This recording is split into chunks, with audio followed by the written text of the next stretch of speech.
우리 한 목소리로 12절까지 합독하여 읽도록 하겠습니다. 시작. 형제들아, 우리가 너희에게 구하는 것은 우리 주 예수 그리스도의 강림하심과 우리가 그 앞에 모임에 관하여 영으로나 또는 말로나 또는 우리에게서 받았다는 편지로나 주의 날이 이르렀다 해서 쉽게 마음이 흔들리거나 두려워하거나 하지 말아야 한다는 것이라. 누가 어떻게 하여도 너희가 미혹되지 말라. 먼저 배교하는 일이 있고 저 불법의 사람 곧 멸망의 아들이 나타나기 전에는 그날이 이르지 아니하리니 그는 대적하는 자라. 신이라고 불리는 모든 것과 숭배함을 받는 것에 대항하여 그 위에 자기를 높이고 하나님의 성전에 앉아 자기를 하나님이라고 내세우느니라. 내가 너희와 함께 있을 때에 이 일을 너희에게 말한 것을 기억하지 못하느냐. 너희는 지금 그로 하여금 그의 때에 나타나게 하려 하여 막는 것이 있는 것을 아나니 불법의 비밀이 이미 활동하였으나 지금은 그것을 막는 자가 있어 그 중에서 옮겨질 때까지 하리라. 그때에 불법한 자가 나타나리니 주 예수께서 그 입의 기운으로 그를 죽이시고 강림하여 나타나심으로 패하시리라. 악한 자의 나타남은 사단의 활동을 따라 모든 능력과 표적과 거짓 기적과 불의의 모든 속임으로 멸망하는 자들에게 있으리니 이는 그들의 진리의 사랑을 받지 아니하여 구원함을 받지 못함이라. 이러므로 하나님이 미혹의 역사를 그들에게 보내사 거짓 것을 믿게 하심은 진리를 믿지 않고 불의를 좋아하는 모든 자들로 하여금 심판을 받게 하려 하심이라. 아멘. 오늘 본문을 가지고 주의 날이 이르기까지라는 제목으로 말씀을 나누겠습니다. 전체 볼륨 조금만 더 올려주십시오. 기독교 신앙의 핵심 두 가지가 있는데 하나는 예수님의 부활입니다. 부활. 또 하나는 예수님의 재림이죠. 재림. 부활이 구원의 시작이라고 한다면 재림은 구원의 완성입니다. 예수님은 부활하심으로 로마서 6장 4절의 말씀처럼 우리에게 새로운 생명을 허락해 주신 줄 믿습니다. 예수님의 재림은 우리의 모든 죄와 허물을 도말하시고 계시록 21장 4절의 말씀처럼 그 마지막 날 사망도 슬픔도 애곡도 아픔도 없는 영원한 하나님의 샬롬의 은혜를 누리게 하시는 귀한 안식으로 우리 가운데 이루실 줄 믿습니다. 그래서 항상 이 성경의 신앙의 생활에 있어서 우리에게 부활과 재림은 굉장히 중요한 것이죠. 데살로니가 전후서에 공통적으로 중요하게 나오는 것 중에 하나는 바로 재림에 관한 것입니다. 예수님 다시 오심에 대한 거죠. 신구약 전체를 통틀어서 가장 많이 재림 내용이 나온 것이 데살로니가 전후서입니다. 그만큼 이 지역 교회에 또 바울에게 있어서 재림, 예수님 오심에 대해서는 굉장히 중요한 관심사항이고 중요한 교리 중에 하나였던 거죠. 데살로니가 교회는 당시에 재림에 대한 때와 현상에 대해서 왜곡하고 잘못 가르치는 자들이 있었습니다. 재림이 이미 우리가 알지 못하는 시기에 지나갔다라고 하는 자들, 또한 반대로 왜곡되는 재림 사상을 가르침으로 인하여서 삶에서 일상생활에서 거룩함에서 탈선되게 만드는 사람들이 있었던 것이죠. 그래서 바울은 서신을 통해서 재림과 징조와 심판에 대해서 다시 한번 교훈을 주고 있습니다. 오늘 1절과 2절을 다시 한번 읽습니다. 시작.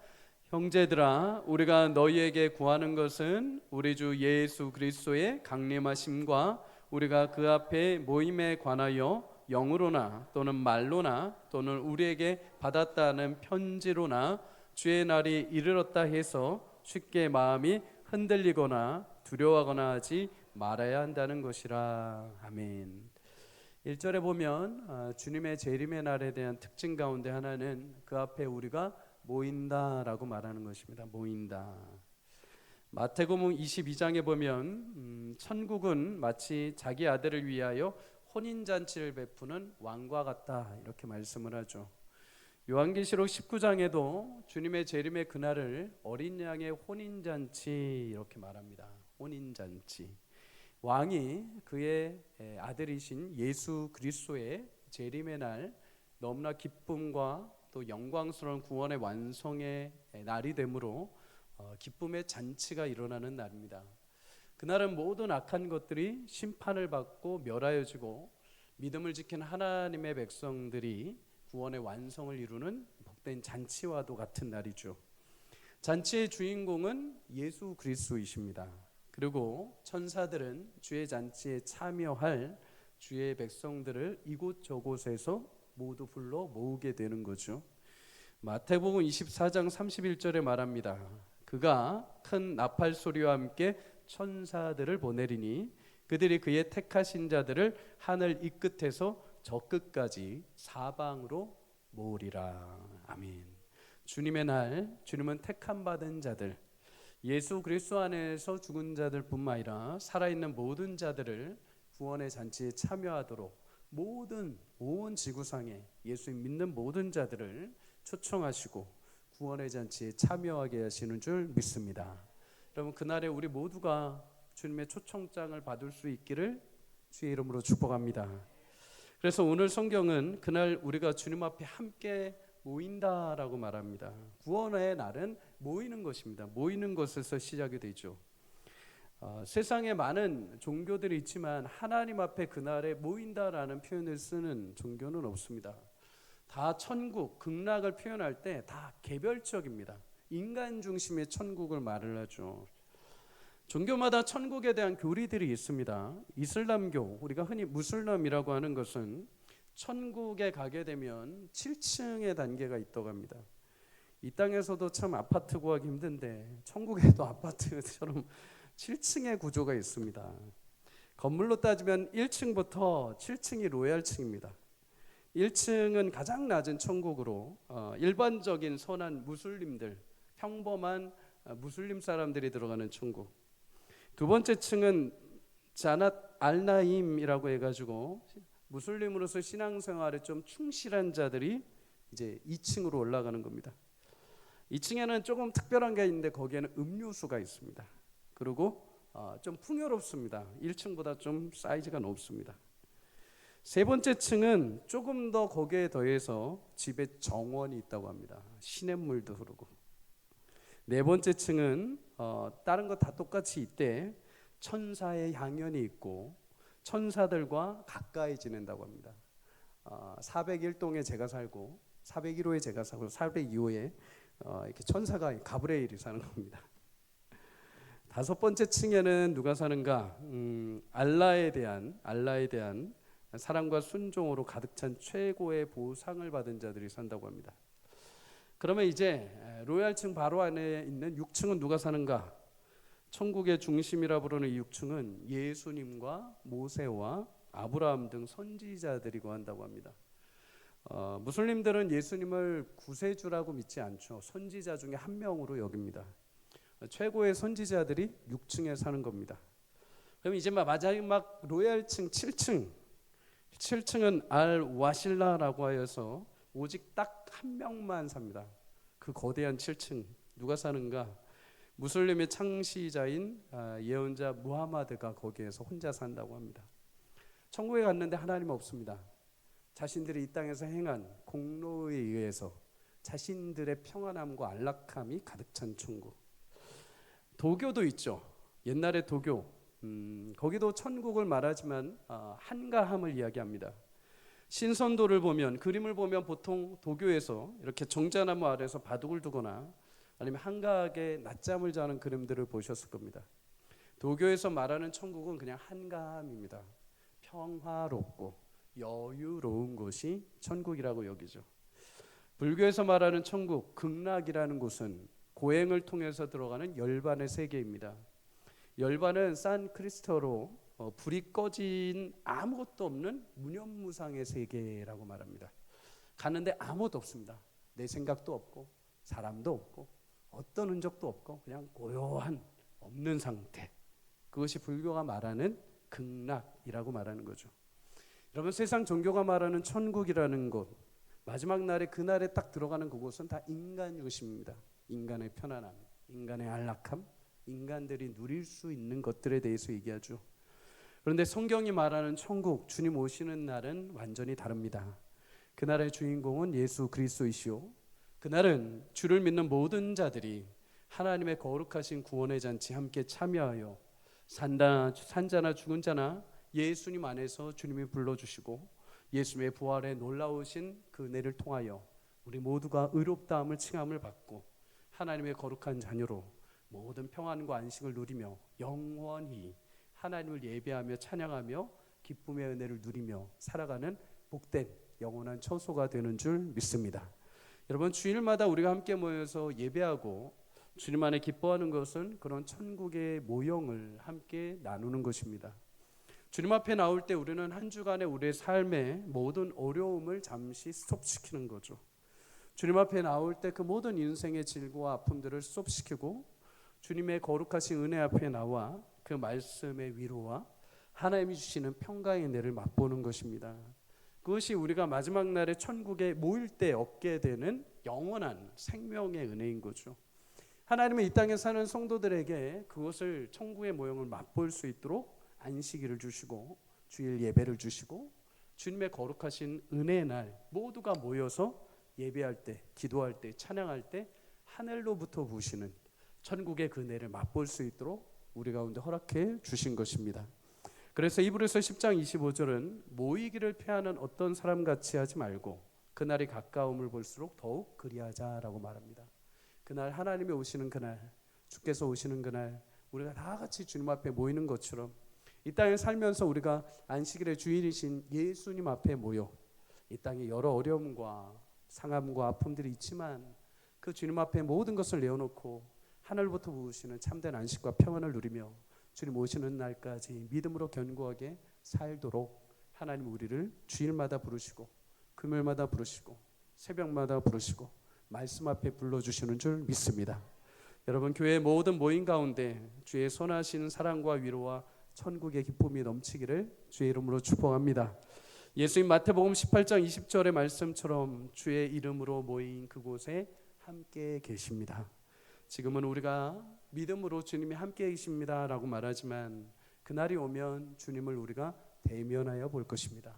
그날이 오면 주님이 직접 우리 가운데 존귀하게 서 계시고 앉아 계시고 우리 모두가 그 중심에 모여서 이 땅에서의 모든 삶과 또 처절하게 죽을 수밖에 없던 우리 인생을 구원하신 주님께 감사와 찬송, 영광 올려드리며 우리 가운데 영원한 안식을 얻게 되는 축복이 있게 될 줄 믿습니다. 오늘 본문을 보면 주님의 재림의 날에 대해서 마음을 흔들고 두렵게 만드는 사람들이 있다고 합니다. 그들은 자기가 하는 말이 하나님이 주신 것이요 천사가 계시해 준 거라 하면서 영적인 것처럼 얘기를 한다고 합니다. 반대로 자신이 어떤 말솜씨로 현혹시키기도 하고 누군가한테 들은 말을 아주 비밀처럼 은밀하게 말하면서 마치 큰 어떤 의미가 있는 말처럼 현혹한다고 하죠. 또 반면에 바울이 보낸 어떤 편지를 내가 나 혼자만 보고서 비밀을 안 것처럼 이야기한다고 얘기를 합니다. 그러면서 그들이 말하는 것은 재림에 대해서 잘못된 가르침을 한다는 거죠. 이런 가르침들에 대해서 3절은 말합니다. 너희는 그들의 가르침에 대해서 미혹되지 말라라고 말합니다. 속지 말라는 거죠. 요즘에도 재림에 대해서 미혹해하는 자들이 많이 있습니다. 유튜브만 봐도 직통 계시를 받은 사람들이 참 많이 있습니다. 천국에 갔다 왔다고 하는 사람들이 많고 천국에 가보니 어떤 목사가 없다더라, 누가 뭐 없다더라 하면서 이미 천국을 맛보고 오신 분들이 너무 많습니다. 이제는 좀 있으면 테슬라에서 비행기를 만들면 화성에 간다고 하는데 저희는 천국 갔다 온 사람들이 그렇게 많습니다. 여러분 그런 얘기를 근데 들으시면 여러분들은 어떤 마음이 드십니까? 정말 그 얘기를 딱 들으면 마음의 평안과 위로가 오십니까? 아니면 딱 들으면 무서움과 두려움이 임하십니까? 대부분 여러분 그런 거를 들으면 마음이 탁 닫힙니다. 마음에 걱정이 생깁니다. 왠지 그런 얘기를 들으면 나도 천국에 못 갈 수 있겠구나, 나도 거기에 못 들어갈 수 있겠구나라는 불안감을 엄습하게 만드는 것이죠. 여러분, 그러나 오늘 성경은 하나님의 거룩한 백성들 가운데 천국에 대해서는 하나님의 거룩한 백성들에겐 그날이 잔치 후 소망이 된다라고 말씀을 하십니다. 여러분, 천국에 대해서는 사람들의 말이 아니요 오직 하나님의 말씀하시는 재림, 천국에 대한 이야기를 들을 수 있기를 주의 이름으로 축복합니다. 믿음은 들음에서, 들음은 오직 그리스도의 말씀으로 남는 것입니다. 사람의 어떤 개인적인 경험들을 가지고 천국을 말하지 마시고 하나님이 말씀하신 재림과 하나님이 말씀하신 천국을 사모하며 그 약속하신 대로 천국을 기다리며 살아갈 수 있기를 주의 이름으로 축복합니다. 성경에서 말하는 재림의 날, 천국에 대한 소망은 믿는 자들에게는 두려움의 날이 아니라 소망과 기쁨의 날입니다. 오늘 본문에 보면 이런 재림에 대해서 먼저 나타나야 될 일들이 있다고 말씀을 하죠. 오늘 3절과 4절에 이렇게 말합니다. 누가 어떻게 하여도 너희가 미혹되지 말라. 먼저 배교하는 일이 있고 저 불법의 사람 곧 멸망의 아들이 나타나기 전에는 그날이 이르지 아니하리니 그는 대적하는 자나 신이라고 불리는 모든 것과 숭배함을 받는 것에 대항하여 그 위에 자기를 높이고 하나님의 성전에 앉아 자기를 하나님이라고 내세우니라. 아멘. 재림 전에 두 가지 현상이 일어난다고 하죠. 첫째는 배교가 일어난다 이렇게 말씀을 합니다. 두 번째는 불법의 사람, 흔히 말하는 우리 적그리스도 대적자가 일어나는 거죠. 배교라는 것은 영어 성경으로 보면 떨어져 나가는 것을 말합니다. 정치인들이 흔히 이렇게 당에 들어가서 이렇게 정치를 하다가 뭔가 맞지 않으면 탈당한다 이렇게 얘기를 하죠. 무리 가운데 있다가 내가 거기서 나오는 것입니다. 탈당하는 것이죠. 배교한다는 것은 내가 하나님을 믿다가 하나님 안에 거하다가 나오는 것입니다. 원어적 의미로 왕의 군대에 속해 있다가 그를 등지고 반란을 일삼고 배신하여 나오는 것에서 시작이 됩니다. 그러면 여러분, 배교라는 이 단어는 믿는 자들에게 해당이 될까요? 믿지 않는 자들에게 해당이 될까요? 문제가 굉장히 어렵죠. 배교라는 것은 거기 들어갔다가 나오는 거라고 말씀을 드렸습니다. 그럼 믿는 자들에게 해당될까요? 믿지 않는 자들에게 해당이 될까요? 믿는 자들에게 해당이 되는 것입니다. 주님을 믿는다고 했던 자들이 주님을 외면하고 저버리고 떠나버리는 것입니다. 주님을 믿었던 사람이 과거에 뜨겁게 헌신하고 예배했던 사람들이 교회에 이제 안 나오는 것입니다. 떠나가 버리는 것입니다. 그런 일이 있으면 뭐다? 주님의 때가 가까이 오고 있다라고 알면 된다는 것이죠. 그때가 그날이 지났나 뭐했냐 몇 월 며칠이냐 그게 중요한 것이 아니라 그런 것들을 보면서 주님이 곧 오실 것을 우리는 깨어 준비해야 되는구나 라고 하면 된다는 것입니다. 그러면 여러분, 배교하는 원인은 이유가 뭘까요? 여러 가지 이유가 있겠죠. 크게 두 가지로 압축해 보자면 첫 번째는 환경적, 외부적 요인이 있고 두 번째는 내부적, 영적 요인이 있을 것입니다. 첫 번째 환경적, 외부적 요인을 보자면 여러분, 데살로니가 교회에는 우상 숭배가 가득했던 지역이죠. 예수를 믿을 때 당연히 외부적으로 사회 안에 불이익과 핍박이 자연스럽게 일어날 수밖에 없는 구조입니다.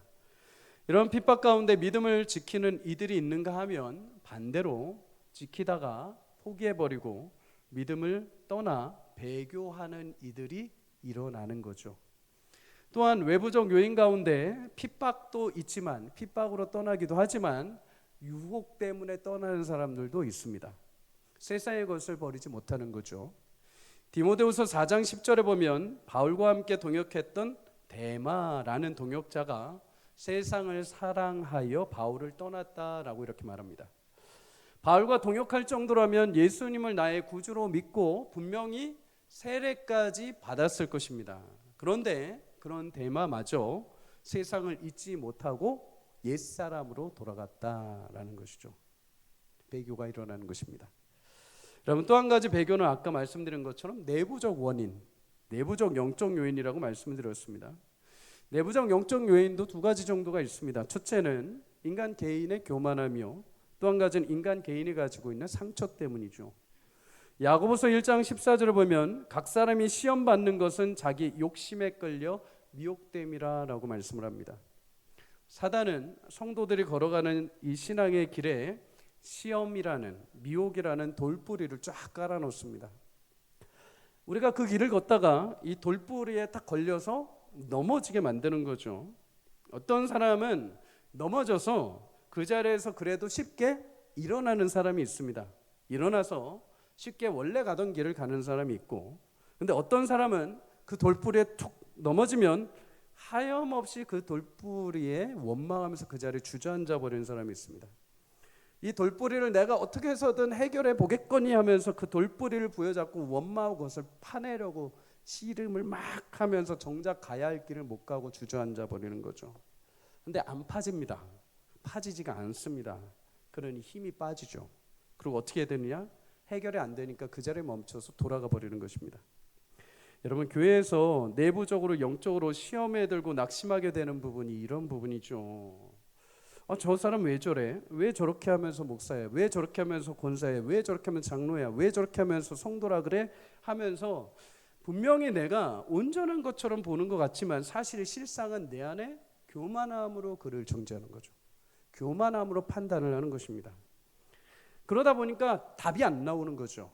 낙심해버리고 그거를 뽑아버리려고 하는데 안 뽑히니까 그냥 포기해버리고 내가 떠나버리는 것입니다. 여러분, 반대로 어떤 사람은 교만함보다도 상처를 받아서 떠나는 사람들이 있습니다. 낙심한 상태로 떠나는 거죠. 오늘 11절에 보면 하나님이 어떤 사람은 미혹의 역사를 보내서 거짓 것을 믿게 하셔서 진리를 믿지 않고 불의를 좋아하게 하신다라고 말합니다. 미혹이 찾아올 때 자신의 교만함으로 인해 시험에 넘어지는 사람이 있는가 하면 반대로 믿음에 약하여서 넘어지는 사람도 있다는 거죠. 히브리서 12장 15절에 보면 쓴뿌리가 나서 괴롭게 하여 많은 사람이 이로 말미암아 더럽게 되었다 이렇게 말합니다. 뿌리가 분명히 내리긴 했는데 뿌리가 상해에 있는 겁니다. 과거의 신앙생활의 기억 속에 그 상처들이 그대로 남아있는 거죠. 해결이 안 된 겁니다. 그래서 그 일이 조금만 있으면 떠나버리는 겁니다. 그 일이 조금만 있으면 상처받아서 외면해버리는 거죠. 마음의 뿌리, 진실하고 건강한 뿌리가 아니라 상처 때문에 자란 사람들, 그로 인해 시험에 빠지고 배교하는 일들이 발생을 합니다. 그런데 여러분, 한 가지 기억하셔야 될 게 있습니다. 분명 교회에 분란을 일으키고 성전을 어지럽게 하는 사람들에 대해서 고린도전서 3장 17절에 뭐라고 하냐면 누구든지 하나님의 성전을 더럽히면 하나님이 그를 멸하시리라 라고 말씀하십니다. 여러분, 하나님이 독생자 예수님을 핏값 주고 사신 교회인 줄 믿습니다. 그런 교회가 거짓된 가르침으로 인하여서 성도들에게 분란을 일으키고 욕심과 교만으로 질서를 무너뜨리는 시험에 만들게 하는 교회의 영광을 떨어뜨리는 일들이 있다면 하나님 그것을 반드시 멸하실 것입니다. 하나님은 교회의 영광과 성도들의 거룩한 모임을 해가 되는 일을 반드시 심판하시는 분이십니다. 그런데 반대로 한 가지 여러분 더 기억하셔야 될 게 있습니다. 하나님 그렇게 교회를 분란을 일으키고 교회에 상처를 주는 사람들, 교회에 실망케 하는 자들을 하나님이 심판하시죠. 그런데 그런 일들로 인해서 내가 상처받아서 내가 어떤 기대치에 못 미쳐서 교회를 떠나고 신앙을 저버리는 일에 대해서 성경이 뭐라고 하실까요? 성경은 거기에 대해서 한마디도 하지 않으십니다. 성경에 보면 그래 너희가 그래서 떠났구나, 그래 그럴 수 있지, 그래 상처받았으니까 좀 쉬었다 와라, 이렇게 성경이 말씀하신 곳이 단 한 군데도 없습니다. 대신에 성경이 뭐라고 말씀하시느냐, 히브리서 10장 35절 36절 다 함께 읽습니다. 시작. 그러므로 너희 담대함을 버리지 말라. 이것이 큰 상을 얻게 하느니라. 너희에게 인내가 필요함은 너희가 하나님의 뜻을 행한 후에 약속하신 것을 받기 위함이라. 아멘. 오히려 이런저런 일 때문에 담대한 믿음을 버리지 말라는 것입니다. 영어 성경으로 보면 컨피던스입니다. 용기입니다. 믿음의 용기를 잃지 마라. 오히려 약속하신 구원의 상을 얻기 위해서 끝까지 인내함으로 신앙의 자리를 지키라는 것입니다. 여러분, 신앙생활 하다가 어떤 핍박과 실망과 아픔이 와도 믿음의 자리를 용기 내어 지킬 수 있기를 주의 이름으로 축복합니다. 하나님이 이렇게 말씀하시는 이유는 지상의 교회가 불완전하고 연약하다는 것을 아시기 때문입니다. 여러분, 세상에 완벽한 지상의 교회는 죄송하지만 없습니다. 완전한 교회는 오직 주님이 거하시는 천상의 교회만이 완전한 교회인 줄 믿습니다.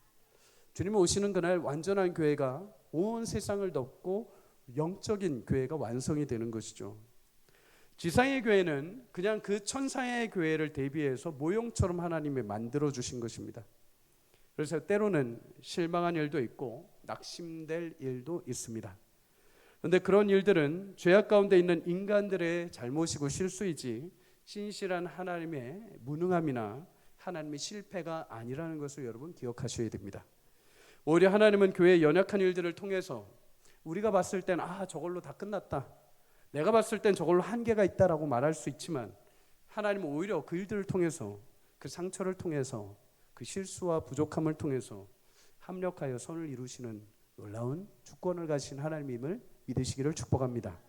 그 고난의 일들을 통해서도 하나님은 온전하게 성도를 성도답게 교회를 연약함에도 불구하고 하나님이 아름다운 거룩한 공동체로 세워가시는 축복을 주실 줄 믿습니다. 그러니 여러분, 한국교회가 이렇다 저렇다 수많은 얘기 때문에 상처를 받거나 떠나거나 신앙을 여러분 방학하지 않기를 주의 이름으로 축복합니다. 방학하신 분들 아시죠? 돌아오는 게 너무 힘듭니다. 계약하기가 너무 힘듭니다. 방학을 안 하는 게 지혜입니다. 그러니 여러분, 방학하고자 하는 마음이 들 때 그냥 계약을 하십시오. 그냥 나오십시오. 나오셔서 하나님 힘 주십시오. 하나님 은혜 주십시오. 하나님, 제가 조금 지각은 할지언정 방학하진 않겠습니다. 그럼 여러분 개근상은 받을 수 있습니다. 포기하지 않고 끝까지 믿음의 자리를 지킬 수 있기를 주의 이름으로 축복합니다. 사단이 심어놓은 여러분 시험의 돌뿌리를 넘어지지 않기 위한 방법은 딱 하나입니다.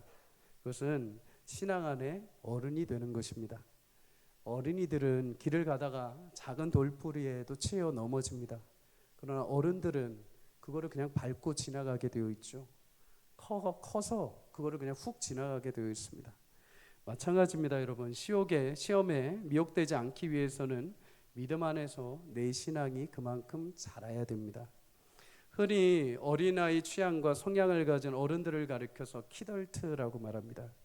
겉모습은 어른인데 속은 아직 어린이인 거죠. 여러분, 성도에게 베드로후서 3장 18절은 말합니다. 구주 예수 그리스도의 은혜와 그를 아는 지식에서 자라가라라고 말합니다. 여러분, 신앙의 키덜트가 되지 않고 온전한 장성의 분량에 이르는 자라가는 어른이 되기를 주의 이름으로 축복합니다. 사단이 뿌려놓은 그 시험이 내가 어린아이 같은 신앙일 때는 하나하나 다 걸려 넘어집니다. 이것 때문에 걸리고 저것 때문에 걸리고 이것 때문에. 그런데 여러분, 어른이 되면은 그런 것들이 그냥 아무렇지 않게 넘어가죠. 무덤덤해집니다.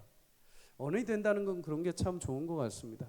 물론 나이가 들어서 몸이 좀 아파지고 기억력이 좀 감퇴되고 눈이 침침해져서 조금 멍망스럽기는 하지만, 그럼에도 어느 순간부터 이제는 작은 일에 그렇게 막 마음이 쏟아지지 않고, 예전에 이거였으면 크게 무너졌을 일도 이제는 그냥 덤덤하게 넘어갈 수 있는 것.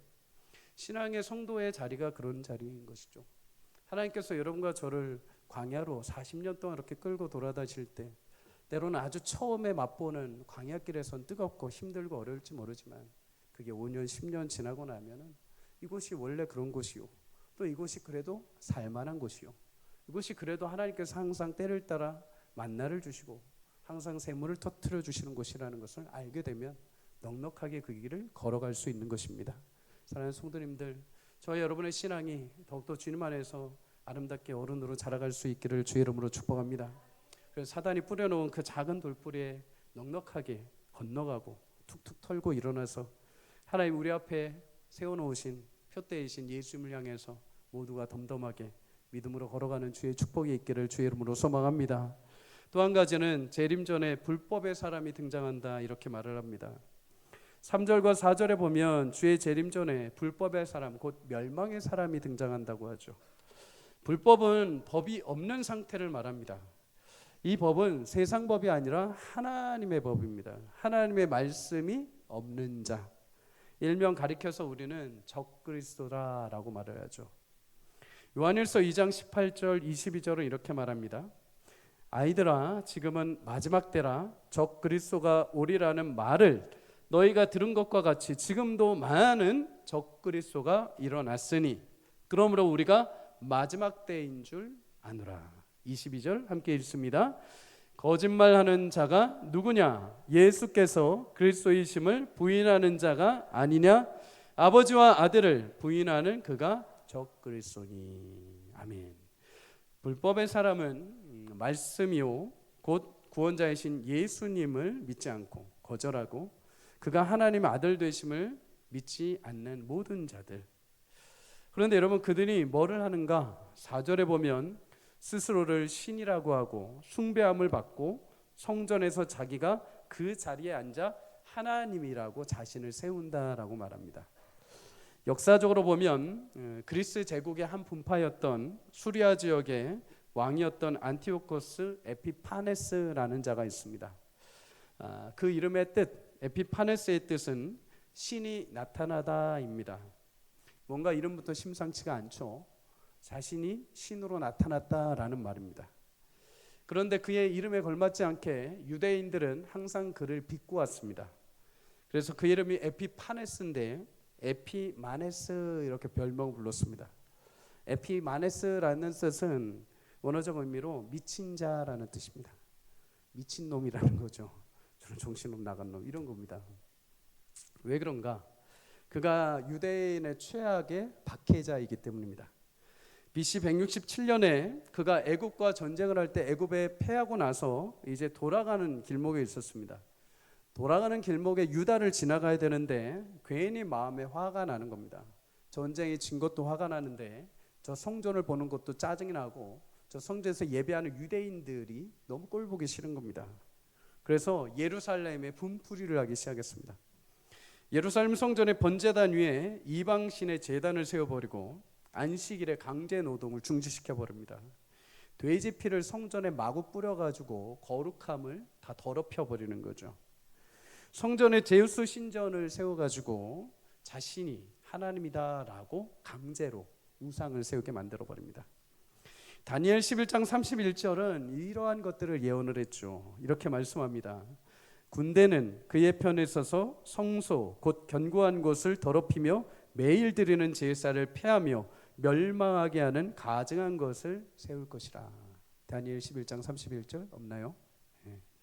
군대를 동원해서 성전에 우상을 두고 자신을 숭배하는 적 그리스도가 일어나 성도들을 미혹하게 한다라는 것이죠.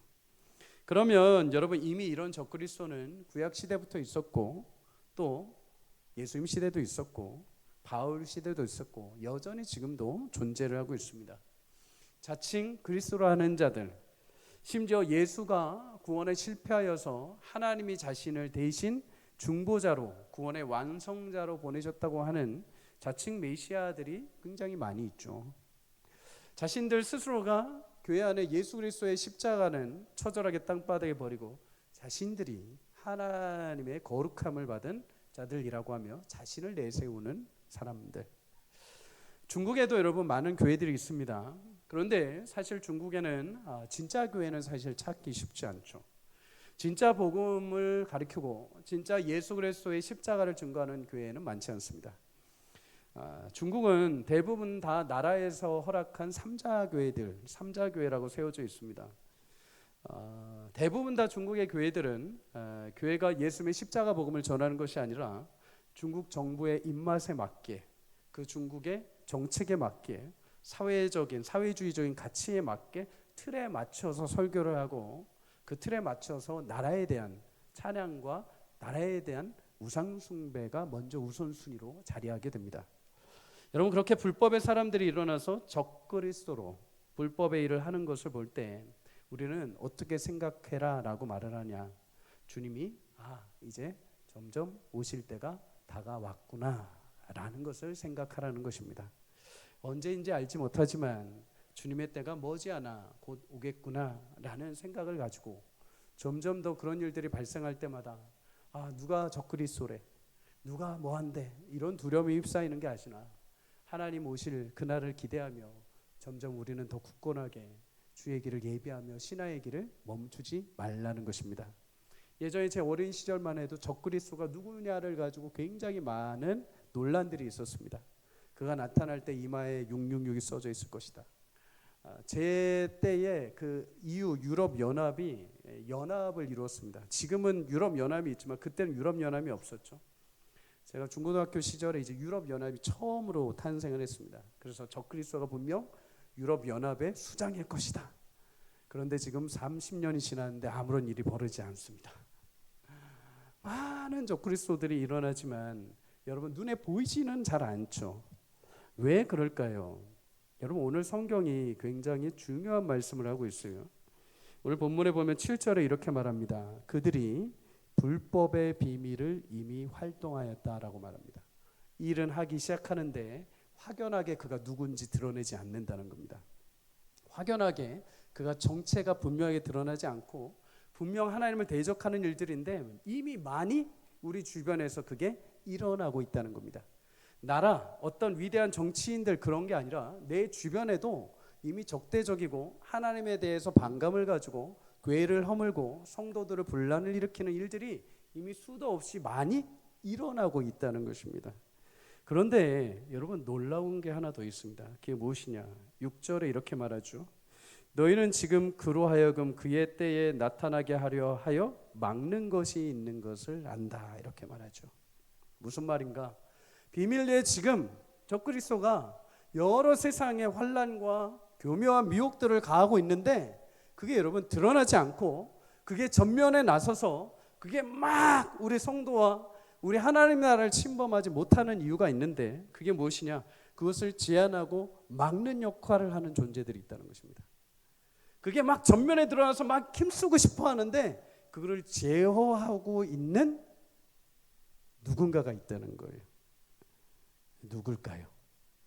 하나님께서 이 땅에 적그리스도가 마지막 날 심판을 당할 때 확연하게 드러나겠지만 그 전까지 아무리 불법의 비밀을 행하지만 그래도 전면에 드러나지 못하고 세상을 덮을 수 없고 세상을 완전히 죄악 속에 버무릴 수밖에 없는 그 현실 속에서도 그들이 힘을 다 쓰지 못하는 이유는 제어하고 막고 지금 현재 억누르고 있는 무엇인가가 있다는 것입니다. 그게 무엇일까요? 여러분 바로 교회의 성령의 역사를 통해 하나님은 지금 그 수많은 비밀리에 진행되는 수많은 적그리스도의 악한 일들을 교회를 통해서 제어하시고 막고 바르게 하나님 나라를 지켜가고 계심을 믿으시기를 주의 이름으로 축복합니다. 주님을 믿고 의지하는 공동체를 통해서 교회를 통해서 하나님은 그 수많은 비밀리에 일어나고 있는 일들을 계속 제어하고 계시는 거죠. 그 세상의 죄악들이 침범하여서 온 세상을 덮지 못하도록 방파제와 같이 교회들을 곳곳에 하나님이 세워 놓으신 것입니다. 그러니 여러분들 밤에 운동하러 산에 올라가시고 저기 어디 가셨을 때 자연 풍경을 보시면서 와 좋다 하시는 것도 있지만 밤에 올라가셨을 때 붉은색 네온 사인의 십자가를 보실 때마다 그 십자가 세워진 교회들을 축복하시며 기도하십시오. 하나님 저곳이 교회가 있어서 저 지역이 그 비밀에 악한 일들이 덮지 못하는군요. 하나님 저 교회를 통해서 저 지역이 생명의 빛이 임하게 하여 주옵소서. 하나님 저 교회를 통해서 악한 저 비밀스러운 일들이 침범하지 못하게 하시고 하나님 구원받는 영혼들이 저 지역에 늘어가게 하여 주십시오. 여러분 예전에 교회 문턱을 낮추어서 사람들이 오게 해야 한다는 가르침들이 있었습니다. 그래서 예배도 기도 모임도 사역도 찬양도 어떻게 해서든 사람들에게 불편함 없도록 부담 없도록 모두 다 변경을 시켰습니다. 누구라도 와서 불편함 없이 편하게 앉았다가 편하게 듣고 갈 수 있도록 만들기 위해 힘썼던 거죠. 물론 한편으로는 동의합니다. 누구라도 와서 복음을 들어야 됩니다. 그러나 여러분 너무 인간 중심으로 맞추다 보니 어느 순간부터 교회가 주님 오실 길을 준비하는 것이 아니라 사람을 오는 길을 준비해버리는 것이 되어버렸습니다. 하나님의 불의가 가득한 세상 속에 영광스럽게 하나님의 그 책임을 감당하도록 세우신 교회, 불의의 여러 가지 바다가 여러 침략을 해올 때 유일하게 방파제가 되고 유일하게 파수꾼이 되어서 세상을 지키고 세상의 악한 일들에 대해서 분명하게 지시를 하고 진리로 그것을 말해줘야 될 교회가 사람들을 모이게 해야 한다는 이유로 그 진리와 기준과 표대를 내버리고 세상처럼 되어버린 일들이 발생해 버린 것이죠. 여러분, 교회는 믿지 않는 사람들을 위한 곳이기 이전에 미혹이 가득한 이 세대, 여전히 하나님의 불법의 비밀이 세상을 휩쓸어가지 못하도록 막고 계시하고 하나님 나라를 지켜가는데 하나님이 세워주신 요새와 같은 곳인 줄 믿습니다. 그러기 위해서 우리는 늘 언제나 항상 진리 앞에 바르게 거룩함으로 세워줘야 하는 것이죠. 하나님이 교회를 세우신 이유가 그것입니다.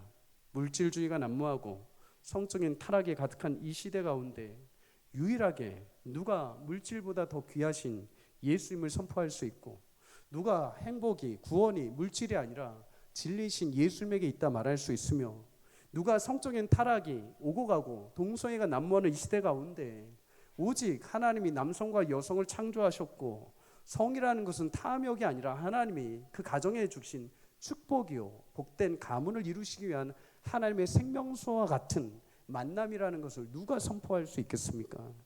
오직 하나님이 어지러운 이 세대 가운데 교회를 통해서 그 비밀스럽게 다가오는 불법의 모든 일들을 제어하시고 그 활동을 막으시고 주님 오시는 그날 그 정체들이 드러나게 하셔서 심판케 하시는 놀라운 축복을 주실 줄 믿습니다. 그러기 위해 우리 교회가 하나님께서 그렇게 사용하시는 교회가 되기를 주의 이름으로 축복합니다. 여러분, 어두울수록 작은 빛 하나가 밝게 빛을 내는 것입니다. 불법의 비밀이 가득한 이 시대에 우리 교회가 하나님의 비밀을 품고 하나님 시대와 민족 앞에 끼어서 횃불을 들고 하나님의 수많은 백성들을 주께로 돌이키는 축복이 있기를 주의 이름으로 소망합니다. 더불어서 여러분의 삶도 그러기를 바랍니다. 여러분 세상 속에 나아가서 수많은 세상의 사람들 속에서 하나님을 거룩하게 찬양하고 예배하는 자들로 담대하게 주님의 거룩한 의를 드러내시며 많은 사람들이 비웃는, 많은 사람들이 한숨 쉬는 그 현실 속에서도 담대하게 예수님을 믿는 자로 담대하게 여러분의 증표를 드러낼 때 하나님이 여러분을 통해서 곳에 생명의 빛을 비추게 하실 줄 믿습니다. 그 비웃음을 패하시고 여러분 목전 앞에 하나님 상을 차려주실 줄 믿습니다. 그 마지막 날 그 모든 것이 드러나게 하실 때 여러분을 통해서 지켜내셨던 하나님의 복음의 진리가 역전되어서 이제 그것을 밝히 드러내게 하시고 그것을 심판하게 하시고 여러분과 교회를 통해 하나님의 영광 받으시고 그 기쁨에 참여하게 하시는 놀라운 축복을 주실 줄 믿습니다. 그때까지 주님 오시는 그날을 여러분 고대하며 우리 모두 작은 일에 무너지지 않고 덤덤하게 일어나 표대이신 예수님을 따라 믿음의 길을 견고하게 이루어가고 완성해가는 저와 여러분의 삶이 되시기를 주의 이름으로 간절히 축복합니다. 함께 우리 찬양하며 기도의 자리로 나아가겠습니다.